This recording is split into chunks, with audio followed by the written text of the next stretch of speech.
This is the Infinix Zero Ultra. And right off the bat, I can tell you Infinix did an amazing job with this. It comes with a 200 megapixel main camera at the front and also comes with a 180 watts tender charge. And after using it for a while, there are a lot of things I can say about this guy.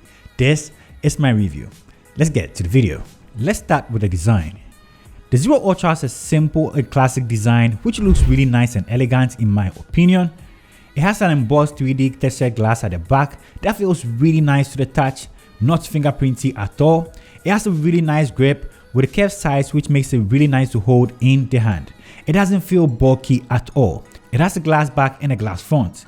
The camera model at the back looking simple and straightforward. The extra touch on this is definitely the curved screen on the front. That makes this device look really cool and flashy in general. It comes in the classic black and white only, and I feel the white is definitely the one you should get. Power button and volume keys on the right side as usual, Type-C ports below, a dual SIM card slot which supports 5G, a speaker, and no headphone jack, of course. It's 2022. At the top is another speaker and a mic with a triple camera setup at the back. With the design, I really like this. I got a lot of good impressions from people. They were like, that's really an Infinix? Yes, this is really an Infinix and it looks really, really good and feels really comfortable in the hand too. A+ when it comes to the design. Let's quickly run through what comes in the box. I did an unboxing video, so I'm going to link it up if you want to watch the full thing. Inside the box, you get some paperwork, a screen protector, and then you have the SIM ejector too, the X-Clap card, clear CPU case, a dongle of course, a Type-C to Type-C cable, a Type-C earpiece, and a huge 180 watts charger. Now let's get back to the phone. In front of the phone we have a huge 6.8 inches 71 degrees waterfall display. This of course is an AMOLED display. It has a 120Hz dynamic refresh rate too. You also get an in-display fingerprint sensor found at the bottom, and it has 900 nits of brightness. Display is actually decent on this device. Colors are very vibrant. The 120Hz makes it fluid. The animations are nice. The curved display is kind of cool. I haven't had any accidental touches on here. It kind of wraps around the display. That gives it an immersive experience when watching content on here. If you like a curved display, this is a really nice implementation. It gets really bright too at 900 nits, so using it outdoor is not going to be a problem at all. Below the device is a fingerprint sensor that works very well. It's fast, like very fast, works about 95% of the time for me, works even if the screen is off, so that is really good. If you have a Face ID setup, you might not even get the chance to use the fingerprints because the Face ID actually does a really good job at detecting your face and it might actually beat you to reaching the fingerprint sensor, so that is a good thing I guess. Now to one of the top selling features of this phone, the performance. Infinix placed the MediaTek Dimensity 920 chipset in this device. This is a good performing chipset for this device and comes with Android 12, 255GB of storage and 8GB of RAM that can be extended to 13 through virtual RAM. I haven't even once had or experienced any slowdowns when it comes to this device. During my period of usage, this device has been very responsive. Apps run very well, and it also comes with the Mali G68 GPU. And I tried one of the most graphic demanding games on here, that is Genshin Impact, and this played it at high settings with no problems at all. The device stayed cool to the touch and it didn't get crazy warm unlike most other devices that I've tried. This is the Geekbench score. The XOS 12 found on here is clean, comes with a couple of pre-installed apps, but it wasn't so much. A few of them you can actually uninstall yourself. I can't really tell how many years of Android updates that we are going to get, but hopefully we'll get some clarifications very soon. This device also supports 5G, so hopefully when we have 5G here in Ghana, we can actually enjoy all the benefits that come with that. But right now, it's good to know your device supports 5G, so in future, it's kind of like future-proofed. Now, let's talk about the cameras. There's a lot to say about these guys. We have a 200 megapixel main camera at the rear, a 13 megapixel ultra wide, and a 2 megapixel depth sensor. And as expected, the 200 megapixel does amazingly well. It didn't disappoint when it comes to capturing pictures in terms of details and dynamic range. Pictures look colorful and sharp, and remind you, when you turn on the 200 megapixel sensor on the pictures, they are noticeably bigger in terms of size.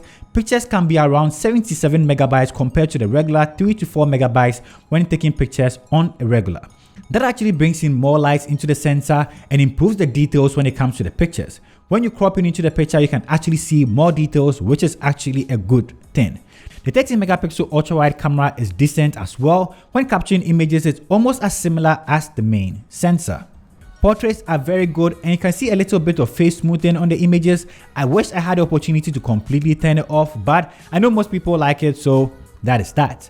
For selfies, you have a 32 megapixel main camera at the front, and these capture sharp and decent pictures as well. You get a flashlight on the front for low light situations when you need a little boost.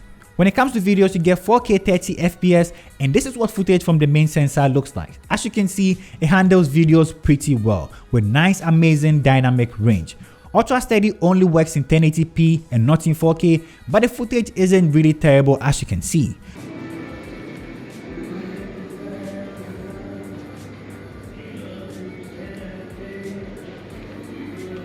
Say hi to the camera. Hello.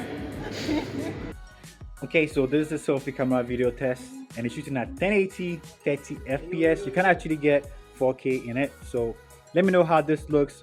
From the viewfinder, it's kind of looking good. We'll definitely see, but you guys can literally just tell me right now, how does the footage look? It's kind of looking good right now. Colors are on point. Seems like it's very sharp, which means the 32 megapixel selfie camera is doing a really good job. Let me know what you think about this for the colors, everything, and also the mic. How does the mic sound?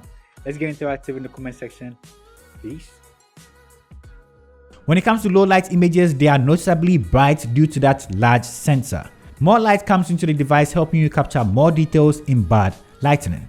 For batteries, this comes with a 4500 mAh battery, and I rarely drain it during a day. You can easily get 2 days of battery usage from this device on regular usage. And Infinix provided a 180 watt standard charge inside the box, which actually fully charges your phone from 0 to 100 in less than 50 minutes.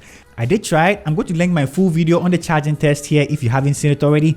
That is so cool. Imagine waking up in the morning and you forgot to charge your phone overnight. You literally go take a shower and come back, and your phone can be fully charged using this in under 15 minutes.